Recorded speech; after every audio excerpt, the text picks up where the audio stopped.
नया IBN 7 हौसला है।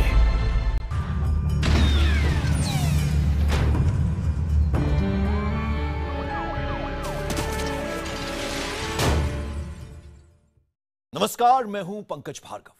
आपने आतंक के कई चेहरे देखे होंगे, लेकिन आज जो चेहरा हम आपको दिखाने जा रहे हैं उसे देखकर आपके रोंगटे खड़े हो जाएंगे। इस स्टोरी को देखकर आपकी नींद उड़ जाएगी। आपने दुनिया में कई झूले और पालने देखे होंगे, लेकिन आज हम आपको जो पालना दिखाने जा रहे हैं उसमें से खून रिश्ता है। यकीन मानिए, दुनिया के इतिहास में ऐसी बर्बरता कभी सुनने को नहीं मिली। देखिए दुनिया की सबसे बड़ी दरिंदगी की यह तस्वीर है।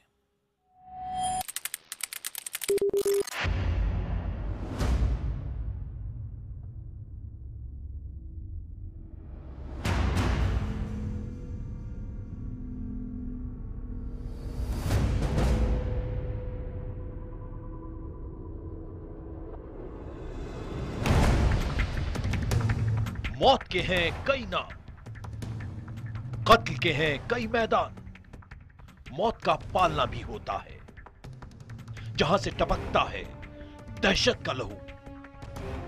जी हां, यह दुनिया का इकलौता पालना है जहां चारों तरफ खून के दरिया बहते हैं। यहां कानों में लोरियों की नहीं बल्कि चीखों की आवाजें सुनाई जाती हैं। इस सरजमीन पर हर तरफ बारूद बिछा है।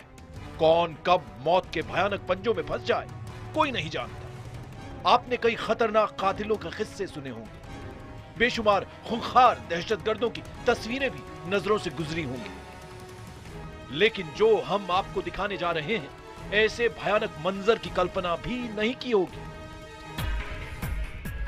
आइए अब आपको दिखाते हैं दुनिया के सबसे बड़े आतंकियों का सबसे बड़ा गुनाह।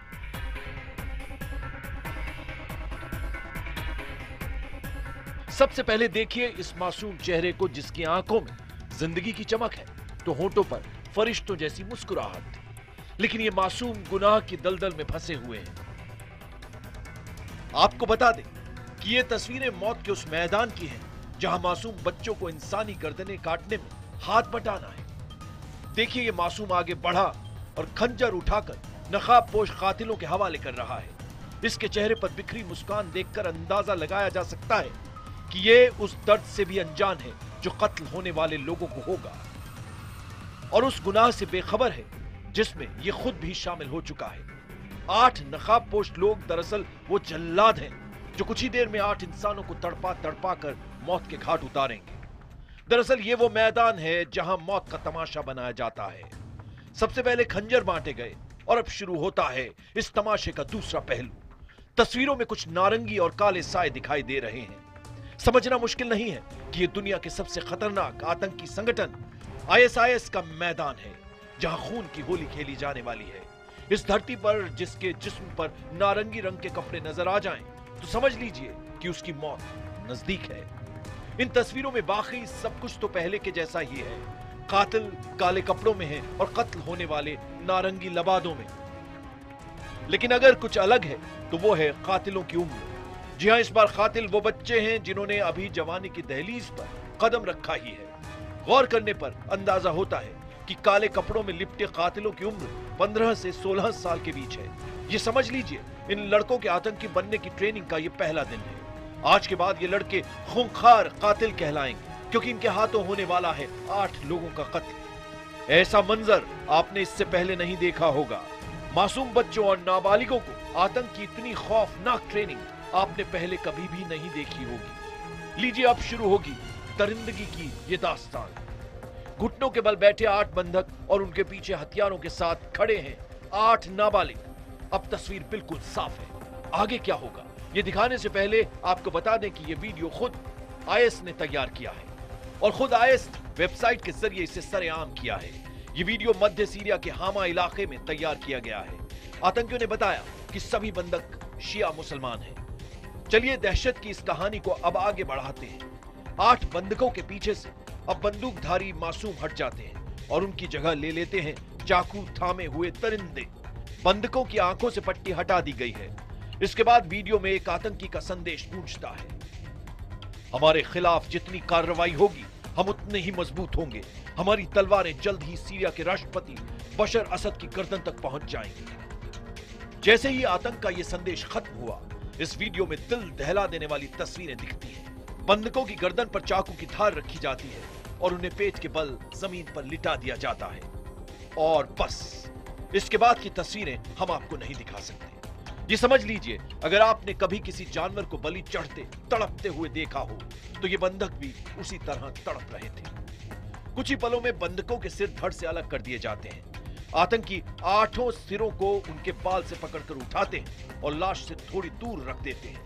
ये सिर्फ आतंक की घटना नहीं है, बल्कि ये इंसानियत को शर्मसार करने वाला गुनाह है। आईएस के इन शैतानों को अपने जैसे इंसानों की चीखें सुनकर खुशी मिलती है, अपने जैसे इंसानों का खून देखकर इनकी प्यास बुझती है। Bureau report, IBN 7। तो अब तक आपने आईसिस की हैवानियत से जुड़ी ये तस्वीरें देखी, जिनमें आपने देखा कि किस तरह आतंक की भट्टी में पिस रहा है ये बचपन। लेकिन ये कोई पहली घटना नहीं है जब इन खूंखार भेड़ियों ने मासूमों को अपने गुनाह में शामिल किया हो। इससे पहले भी एक वीडियो जारी करके एक बच्चे के हाथों कत्ल का गुनाह कराया गया था। यह तस्वीर भी एक मासूम बच्चे की है जिसके हाथों में बंदूक थमाकर आतंकियों ने उसे अपने कुनबे में शामिल कर लिया।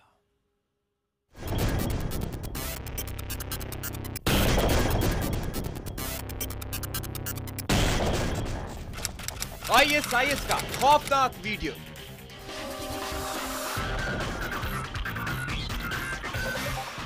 आतंक का मासूम जिहादी।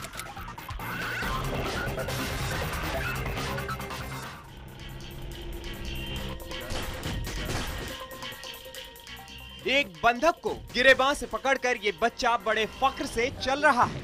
उसके पीछे ISIS का एक खूंखार आतंकी भी है जो उसे जिहाद के नाम पर हत्यारा बनाने जा रहा है। नारंगी कपड़ों में फिर एक बंधक घुटनों के बल जमीन पर बैठा है। वो भी जानता है कि उसकी जिंदगी अब चंद मिनटों की मेहमान है। ISIS का आतंकी पहले कैमरे के सामने कुछ पैगाम देता है। ये बताने की कोशिश करता है कि ISIS में गद्दारी का मतलब मौत है। Jeune lion du califat vont tuer ce que le Mossad imbécile.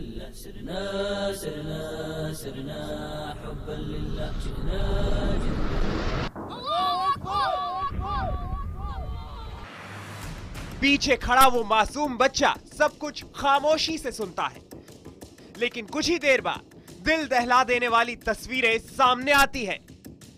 वो आतंकी मासूम बच्चे को बंदूक उठाने का हुक्म देता है और बच्चा बेखौफ हैवानियत के लिए तैयार हो जाता है। वो मासूम सा बच्चा बंदूक उठाता है और गोली दाग देता है।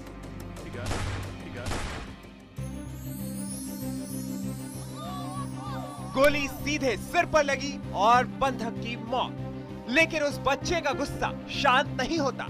वो 2 और गोलियां दागता है और फिर नारे लगाता है। वो मासूम बच्चा भी ISIS का ही हिस्सा है। Jeune lion du califat vont tuer ce que le Mossad imbécile.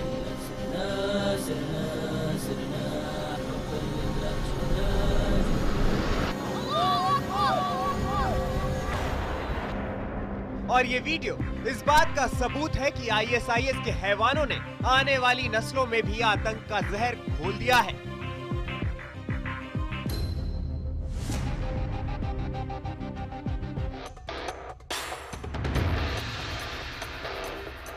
ISIS के हैवानों ने जिस बच्चे के हाथों में बंदूक थमाई, उसकी उम्र बमुश्किल 10 बरस रही होगी। वो मासूम तो जिहाद का असली मतलब भी नहीं जानता, लेकिन आतंकियों ने उस मासूम की रगों में भी आतंक का ऐसा जहर घोला कि वो हैवानियत को अंजाम देने पर राजी हो गया। ये बच्चा कौन है, इसकी फिलहाल कोई आधिकारिक जानकारी नहीं है, लेकिन जिस बंधक का कत्ल किया गया वो फिलिस्तीन का नागरिक बताया गया था। इस हैवानियत को दुनिया के सामने लाने के लिए ISIS ने 13 मिनट का वीडियो जारी किया था। Lion du califat vont tuer ce que le Mossad imbécile.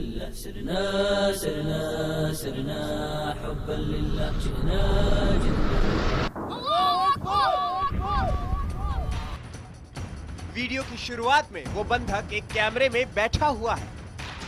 और बता रहा है कि वो इस्राइल की खुफिया एजेंसी मोसाद में कैसे भर्ती हुआ।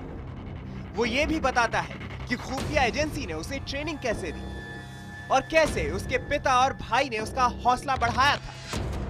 कबूलनामे के बाद उस बंधक को कमरे से बाहर लाया जाता है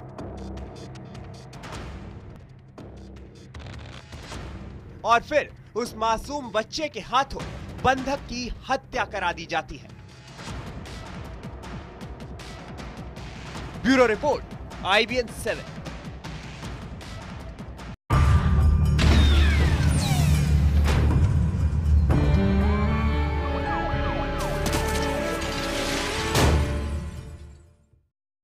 आपने फिल्मी पर्दे पर वफादारी की कई कहानियां देखी होंगी, मगर मशीनों के इस दौर में भी जान न्यौछावर करने वाले लोग मौजूद हैं। ऐसा कम ही सुनने में आता है, लेकिन खुशकिस्मत है बॉलीवुड का दबंग जिसके पास मौजूद है एक ऐसा ड्राइवर जिसने वफादारी की नई मिसाल कायम कर दी है। जी हां, सलमान खान का ड्राइवर अपने मालिक की मुसीबतें अपने सिर लेने के लिए आगे आया है, लेकिन सबसे बड़ा सवाल यह है कि क्या यह कुर्बानी सलमान खान को बचा पाएगी।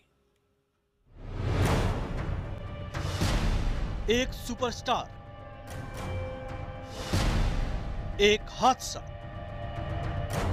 और 13 साल बाद केस में ट्विस्ट लाने वाला एक चेहरा। सुपरस्टार से तो आप बखूबी वाकिफ हैं, लेकिन 2002 के हिट एंड रन केस में जिस शख्स की वजह से नया मोड़ आया है उसे आपने पहले नहीं देखा होगा। नाम है अशोक सिंह, पेशे से ड्राइवर, लेकिन सिर्फ इतना कहने से पूरी पहचान जाहिर नहीं होती। पूरी पहचान है पेशे से सलमान खान के ड्राइवर। जी हां, अशोक सिंह सुपरस्टार सलमान खान के ड्राइवर हैं और इन्होंने कोर्ट में बयान दिया है कि 28 सितंबर 2002 को सलमान खान गाड़ी नहीं चला रहे थे, बल्कि वो खुद चला रहे थे। अशोक सिंह ने कहा कि हादसे की रात मैं घर पर था, तभी दूसरे ड्राइवर अल्ताफ का फोन आया कि उसकी तबीयत खराब है। फिर मैंने अपने घर से ऑटो लिया और जुहू के होटल पहुंचा, जहां पर सलमान खान, उनका बॉडीगार्ड और कमाल खान कार में थे। मेरे आते ही सलमान दूसरी सीट पर चले गए। उसके बाद मैं कार चला रहा था। हादसे के बाद मैं वहां पर 15 मिनट तक रुका और बाद में बांद्रा पुलिस स्टेशन चला गया। कार के नीचे कितने लोग थे मैं नहीं देख पाया। अशोक सिंह के इस बयान ने पूरे कोर्ट को चौंका दिया। इस बयान के जरिए अशोक ने हादसे की पूरी जिम्मेदारी अपने ऊपर ले ली। आपको याद दिला दें कि 26 मार्च को सलमान खान खुद कोर्ट में पेश हुए थे और उन्होंने भी यही कहा था कि हादसे वाली रात गाड़ी वो नहीं बल्कि उनके ड्राइवर अशोक चला रहे थे। सलमान ने बताया था कि दरवाजा लॉक हो जाने की वजह से वो ड्राइवर की सीट की तरफ से उतरे थे। उस दिन सलमान के इस बयान पर लोगों ने हैरानी जताई थी, लेकिन अब खुद सलमान के ड्राइवर अशोक सिंह ने कोर्ट में बयान दिया है कि गाड़ी वही चला रहे थे। हादसे की जिम्मेदारी लेने पर सरकारी वकील ने अशोक सिंह से पूछा कि अचानक 13 सालों के बाद ऐसा क्या हुआ कि वो पूरा मामला अपने ऊपर ले रहा है। इस पर अशोक सिंह ने जवाब दिया, 13 सालों से मुझे समझ नहीं आ रहा था कि क्या करना है। मुझे सलीम साहब ने बोला कि जो भी सच्चाई है वो कोर्ट जाकर बताओ।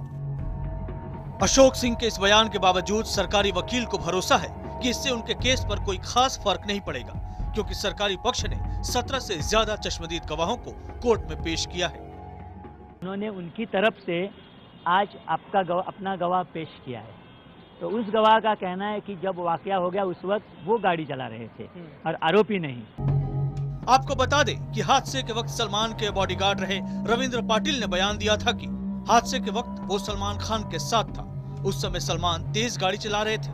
उन्होंने शराब पी रखी थी और मना करने के बावजूद तेज रफ्तार से गाड़ी दौड़ाई थी। अब अशोक सिंह ने बिल्कुल इसके उलट बयान दिया है। वकील आबा सिंह का भी मानना है कि अशोक के कबूलनामे से केस पर ज्यादा असर नहीं होगा। डिफेंस विटनेस का जो टेस्टिमनी है उसका इतना ज्यादा महत्व नहीं होता। इस केस में ज्यादा महत्व होगा प्रोसिक्यूशन विटनेस का। प्रोसिक्यूशन विटनेस की क्या टेस्टिमनी है उसपे ज्यादा केस का ट्रायल होगा। इस मामले में 22 से ज्यादा गवाहों के बयान दर्ज हो चुके हैं, जिसमें 17 चश्मदीद गवाह हैं। अब 1 अप्रैल से सरकारी पक्ष और बचाव पक्ष अपनी आखिरी बहस शुरू करेंगे।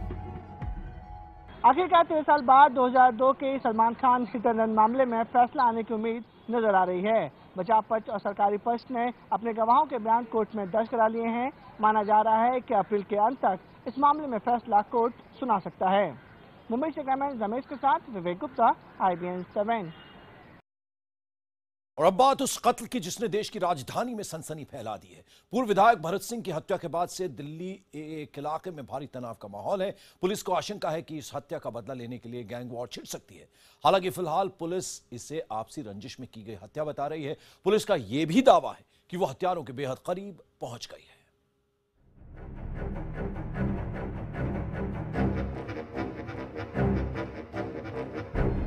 तारीख 29 मार्च 2015, वक्त शाम 7:56, नजफगढ़ का अभिनंदन वाटिका।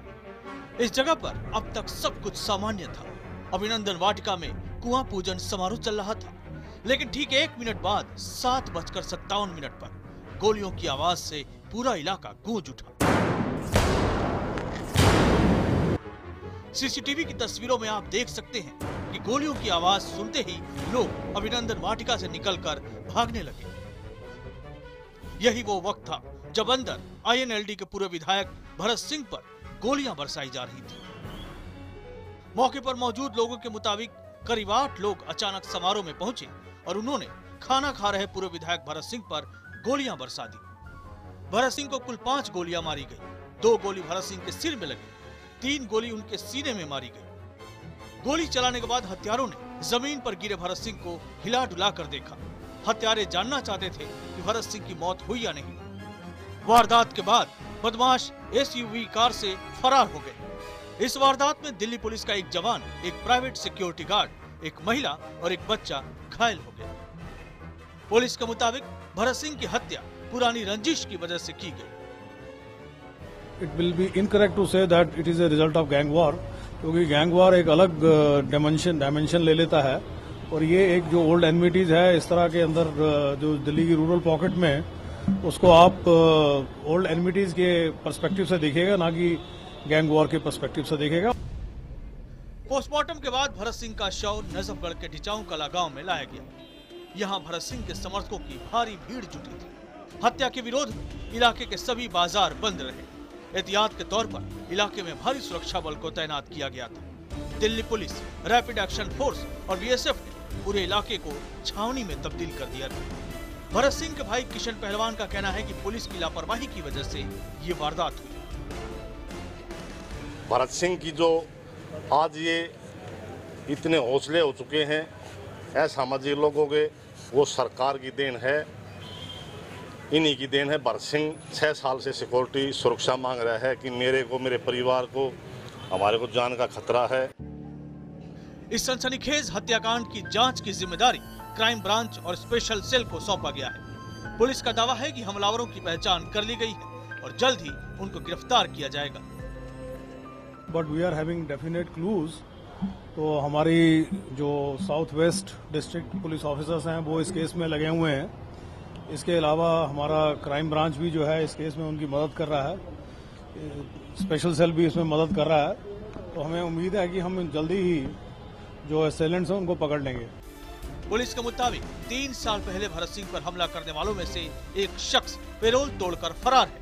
हो सकता है उसी ने इस वारदात को अंजाम दिया हो। इस वारदात के बाद हालात न बिगड़े, लिहाजा इस इलाके में दिल्ली पुलिस के साथ साथ सीआरपी और बीएसएफ के जवानों तक को तैनात कर दिया गया है। पुलिस मामले की तफ्तीश कर रही है, साथ ही आरोपियों की तलाश के लिए सीसीटीवी फुटेज भी खंगाला जा रहा है, लेकिन अब तक पुलिस के हाथ खाली है। वहीं पुलिस को ये भी डर सताने लगा है कि कहीं इस वारदात के बाद अब दिल्ली में गैंग वॉर की घटनाएं न बढ़ने लगे। कैमरा पर्सन ऋषि के साथ ब्रजेश तिवारी, दिल्ली, IBN 7।